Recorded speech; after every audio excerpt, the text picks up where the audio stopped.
Loto de Polla presenta Sorbos de Copa. Las historias y anécdotas más fascinantes de los mundiales de fútbol en las voces de Rodrigo Vera e Ignacio Valenzuela. Un podcast de engancha.cl. Capítulo 4. La política mete la cola.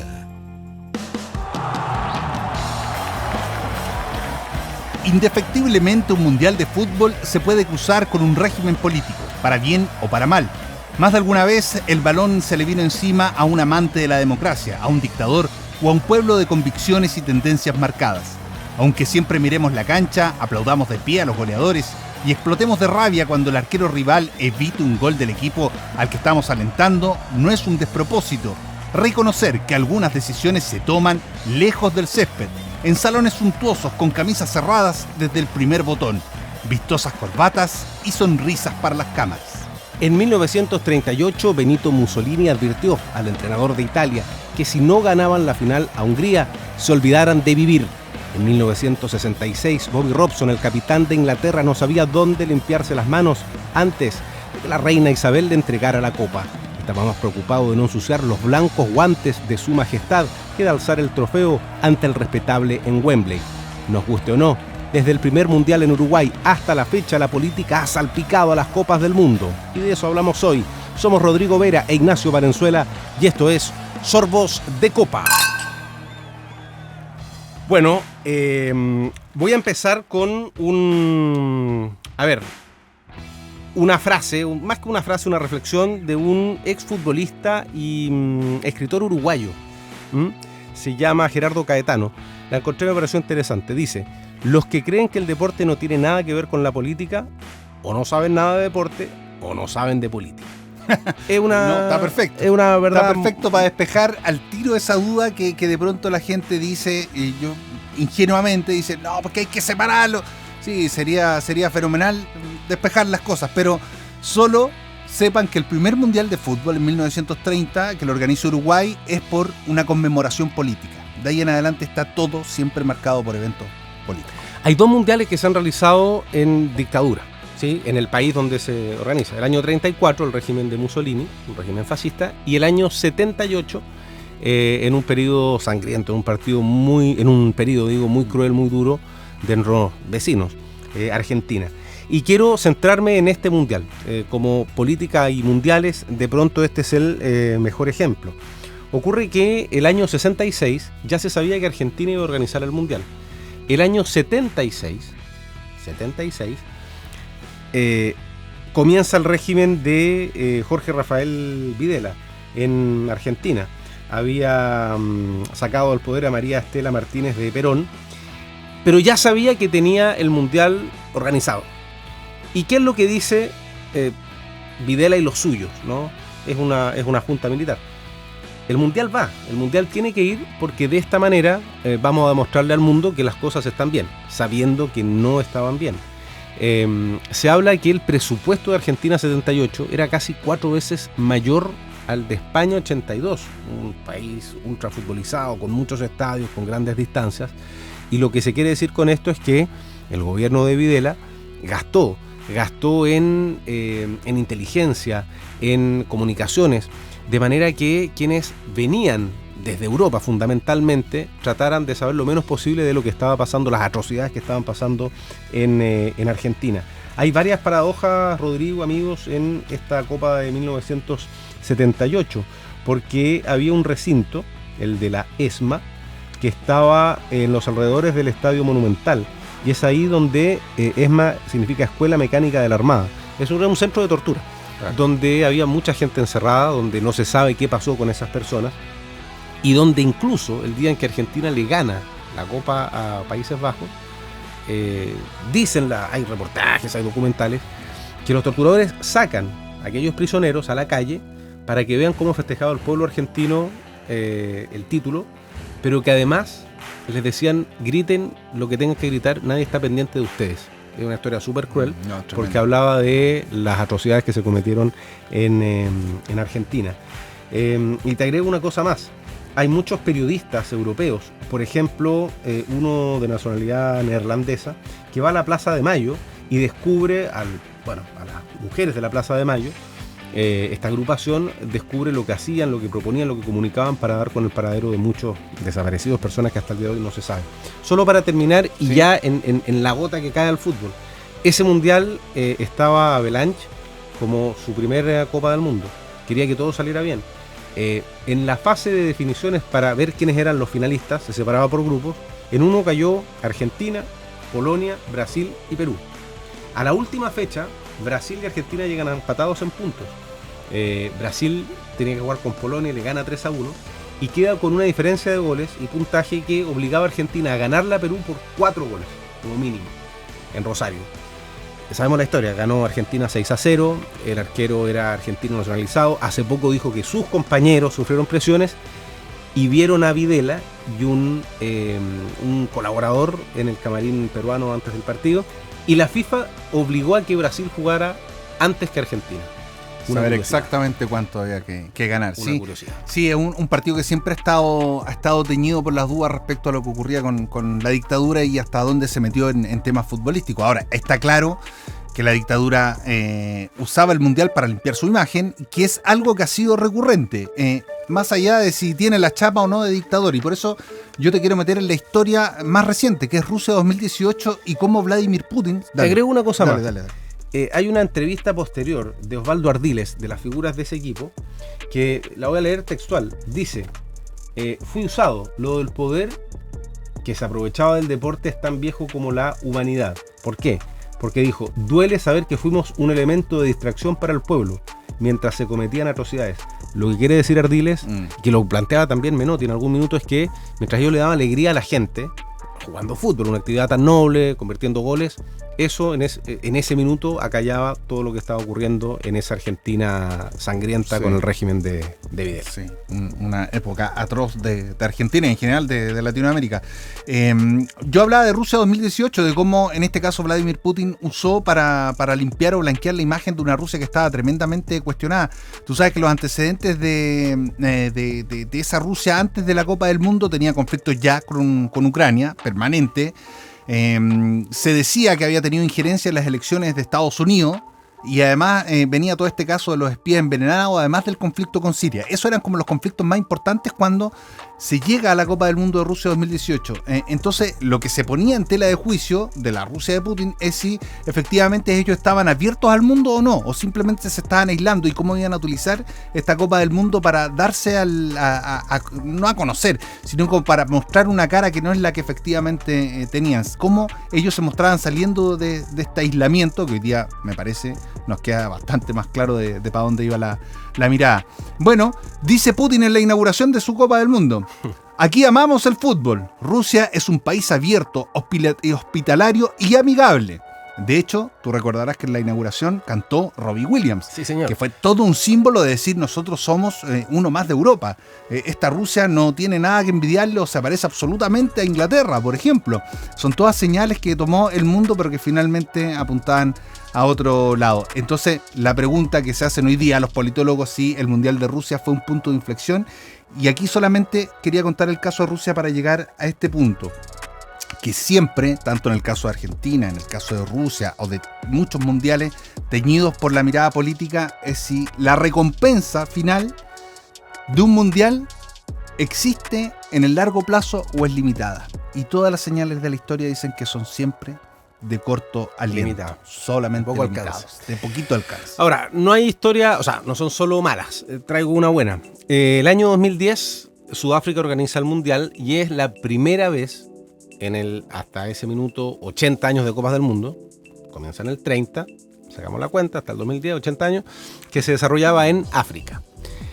Nelson Mandela, fue presidente de Sudáfrica entre el año 94 y 99, el primer presidente negro de ese país, que sabemos, y tenemos que llegar ahí, que tiene una política de segregación terrible, el famoso apartheid. Él fue un activista, le costó años de cárcel, murió el año 2013. Y para el mundial, todos querían ver la figura de Mandela, que ya estaba retirado. Él alguna vez dejó un recado como: saben que no me buscan más, si yo necesito algo yo les aviso, como un discurso así, que estaba cansado pero apoyaba en todas las causas. Premio Nobel de la Paz además, Nelson Mandela. Sudáfrica había sido suspendido por la FIFA en competencias africanas y también en clasificatorias a mundiales. Recién se estrena el año 93, no clasifica.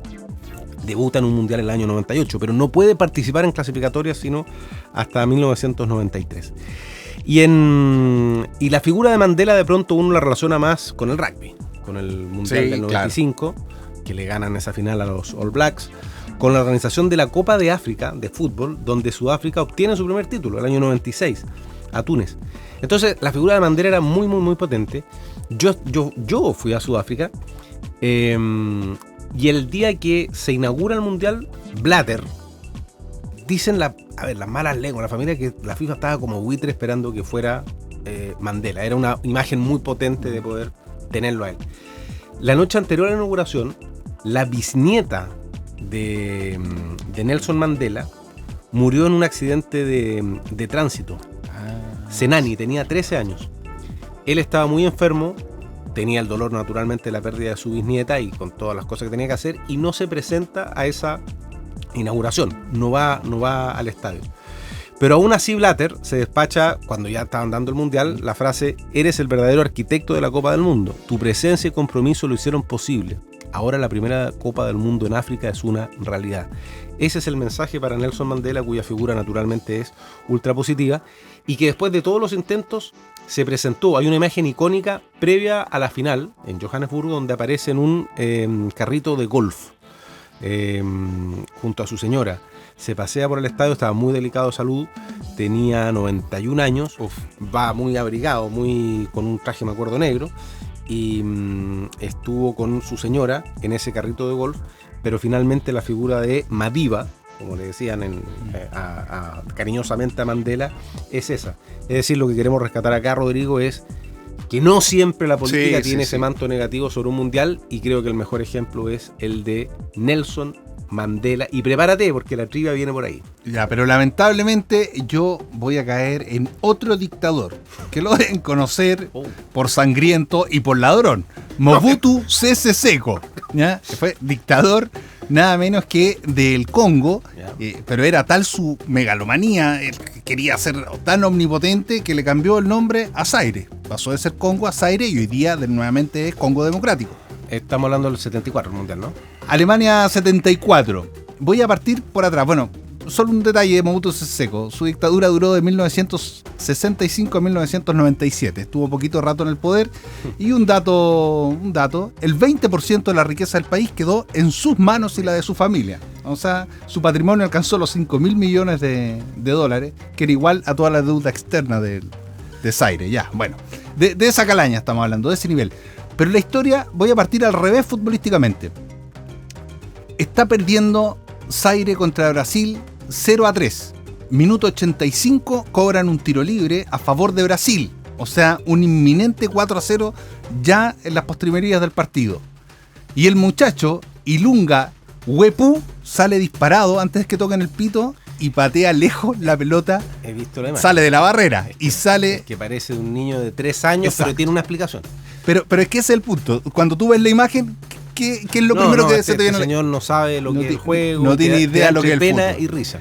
¿Qué decían los comentaristas en ese instante? Porque venía precedido el equipo, Zaire, estamos hablando, de una derrota decorosa, 0-2 con Escocia. Pero después Yugoslavia le había hecho un 9-0. Por lo tanto, era una vergüenza total. Como venían de un 9-0, los comentarios eran que este tipo no tenía idea de lo que estaba haciendo, que ni siquiera sabían jugar fútbol, ni siquiera se sabían el reglamento. No, era ignorancia, era absurdo. No, estaba en juego la vida del equipo. Mobutu Sese Seko los había mandado a amenazar, los había cambiado de campeones africanos, donde les había dado todas las regalías por ser campeones africanos, los había tildado de vergüenza nacional y decía que si perdían por más de 3 goles con Brasil el último partido, no iban a volver a sus casas. El muchacho corrió por la vida de él y de sus compañeros para rechazar la pelota. Yo sé que suena gracioso, pero es terrible con el paso del tiempo. La imagen que existe, la historia, la imagen es absurda. Sí, y es graciosa. Es graciosa, sí. Pero dice, en Huepú estábamos jugando por nuestras vidas y quedó plasmado en un libro que se llama Muerto Gloria, que fue muy vendido en África. Tengo una parecida.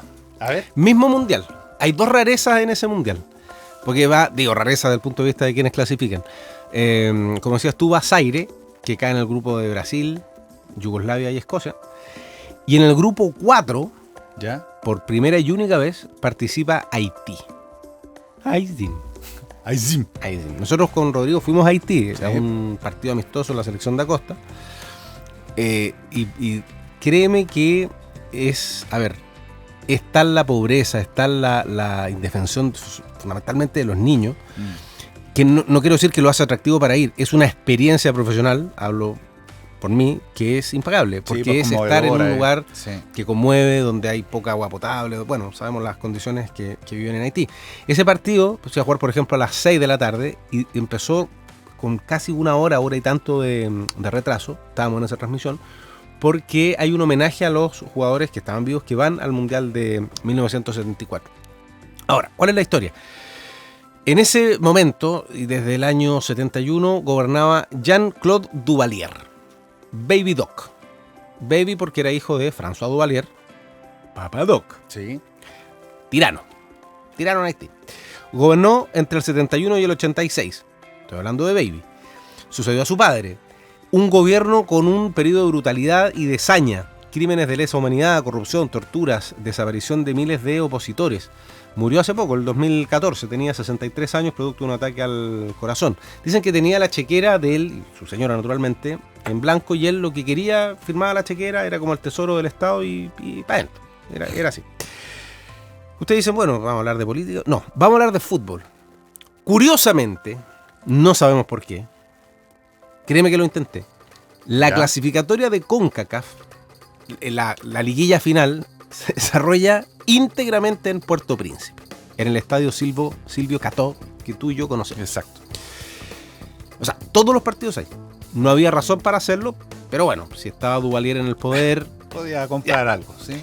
Y juega, participa Trinidad y Tobago, Antillas Holandesas, Guatemala, Honduras y México. Haití juega la última fecha contra México. Llega clasificado porque gana los otros partidos todos. Le gana a Antillas, le gana a Honduras, le gana a Guatemala y le gana a Trinidad y Tobago 2-1 en un partido donde el árbitro salvadoreño, que no arbitró más en su vida, de nombre José Roberto Enríquez, que imagino está vivo, Un árbitro más en su vida, me queda claro para dónde vaya. Anuló 5 goles Pero a Trinidad y Tobago y no le cobró 2 penales.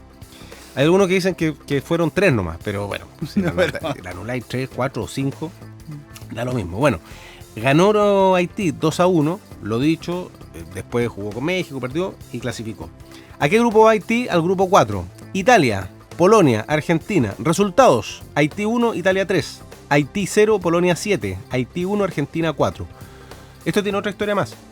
El primer caso de doping conocido en un mundial se da por un jugador haitiano, Ernest Jean Joseph, un volante defensivo que jugaba en Haití, jugó en Norteamérica. Hace noticia, va ante los médicos y dice que tenía un problema para el asma, que el remedio se lo dio el doctor de Haití, de la delegación. Llaman al doctor y le dice: señor, no sea mentiroso, usted está medio mal, estoy ocupando otras palabras, usted está medio mal de la cabeza, usted está mintiendo. Dicho esto, y por la honra del país, va por orden de Duvalier, algunos agentes de su gobierno, al hotel en Múnich, donde estaba Haití. Cuentan que algunos periodistas vieron esto en Alemania. Ahí está el grupo de Argentina, el grupo italiano, o sea, países futbolizados, que lo secuestran, lo toman preso, le pegan y que se lo llevan de vuelta a Puerto Príncipe. Los jugadores de Haití no sabían si jugaron o no, si estaba vivo o no. Le dicen: llame por teléfono y diga que está bien. Miente, dice: estoy bien, pero está muy machucado, muy apaleado. Lo meten preso, le pegan mucho. Y lo curioso es que después de cuando sale en libertad, el técnico para el proceso de Argentina 78 lo convoca a la selección, vuelve a jugar, pero Haití no clasifica. Esa es la historia que tiene parte de mito, pero bueno, tiene fundamentos para hablar de lo que intervino Baby Doc en esa selección haitiana, una rareza en ese campeonato del mundo de Alemania. yo voy a cerrar con otra Alemania 74, ya, pero voy a cerrar simplemente con esta para que... ¿Le gustó la historia? Está buena, buenísima. No, o sea, hemos puesto está acuerdo, buena la historia, pero terrible ya. Pero Pero esta tiene que ver con, de nuevo ese mundial, pero para pasar por casa también. Ya. Pasemos aquí, tristemente, por la dictadura chilena, que en los mundiales también tiene su historia en esa Copa del Mundo. Para mí, Alemania 74 es uno de los grandes equipos chilenos en los mundiales. De hecho, su campaña es bien decorosa, más allá de que no avanzó. Zorro Álamos, de técnico. Zorro Álamos de técnico, empataron 1-1 con Alemania Democrática, perdieron 1-0 con Alemania Federal, o sea, muy estrecho todo, y empataron 1-0 con Australia, que es donde cometen los errores, porque si le ganaban a Australia tenían muchas posibilidades de pasar. Es la selección del Negro Humada, de Carlos Reynoso, de Quintano, es un equipazo, de Elías Figueroa. Pero Pata Bendita Castro. Exactamente, ¿no? Un equipazo.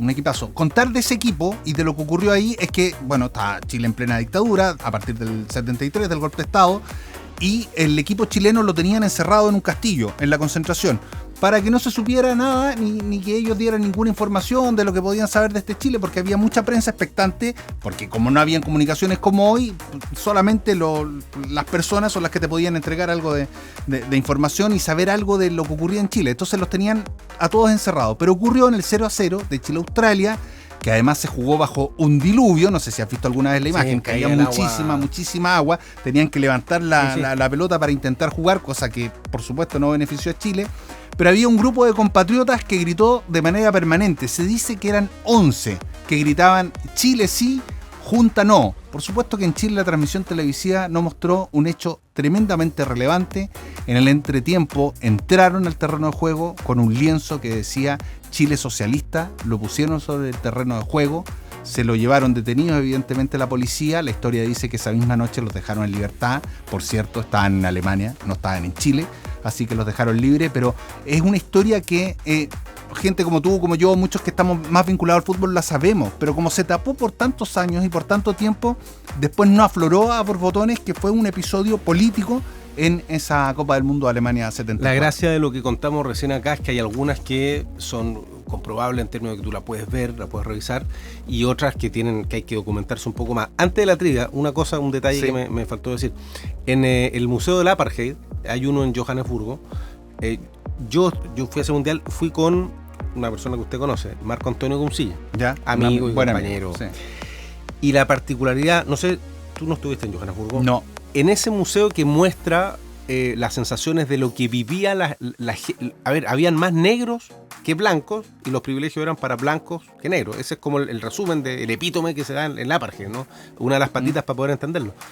Hay una no una copia, sino que un espacio similar donde estuvo encarcelado Mandela, muy interesante. Pero hay una cosa más.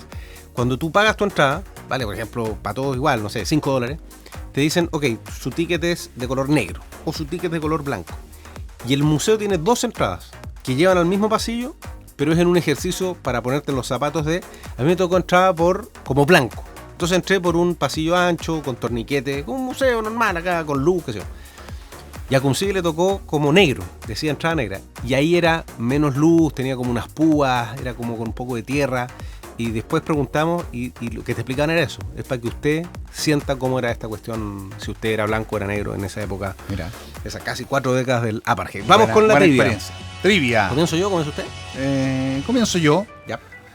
Ya que hablamos tanto de Alemania 74, se enfrentaron en ese mundial las dos Alemanias, cuando estaban divididas. Alemania Federal terminó siendo la campeona del mundo. Sí. ¿Cómo salieron entre ellas? ¿Ganó 1-0 Alemania Federal? Ganó Alemania, ¿no? ¿Empataron a 1? ¿O ganó Alemania Oriental 1-0? Para ese grupo. 1-0. ¿Quién? Alemania. RDA. Ganó 1-0. De hecho, clasificó también. Pasan de ronda las dos Alemanias y pierde 1-0 con Brasil. Era un buen equipo ese, el de Alemania Oriental. Pero fue la otra, la Federal, la que se consagró campeona del mundo. RDA y RFA vienen al Mundial Juvenil de Chile, sí, en el 87. Sí. Bueno, están dentro de los 4 los dos. Ya, voy con la mía. Atención. Esta ñoña, pero igual. ¿De qué equipo era hincha argentino Jorge Rafael Videla? Uy, ¿de qué equipo era hincha Videla? De Racing. Yo hubiese esperado alternativas, pero no. ¿No? No. ¿De los clásicos?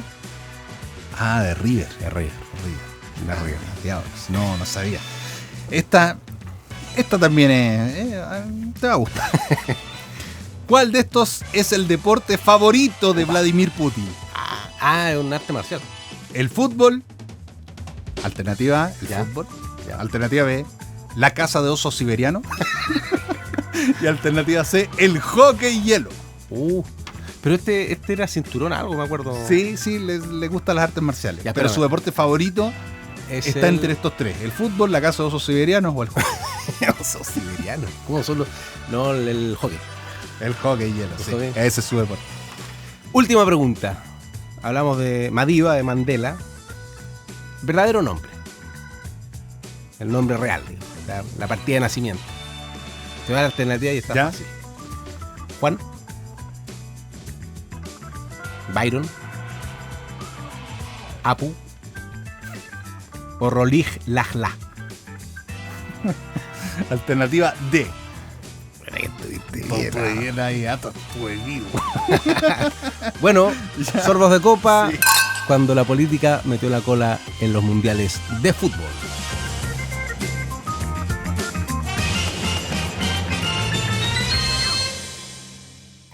Loto de Polla presentó Sorbos de Copa con Rodrigo Vera e Ignacio Valenzuela, un podcast de encancha.cl.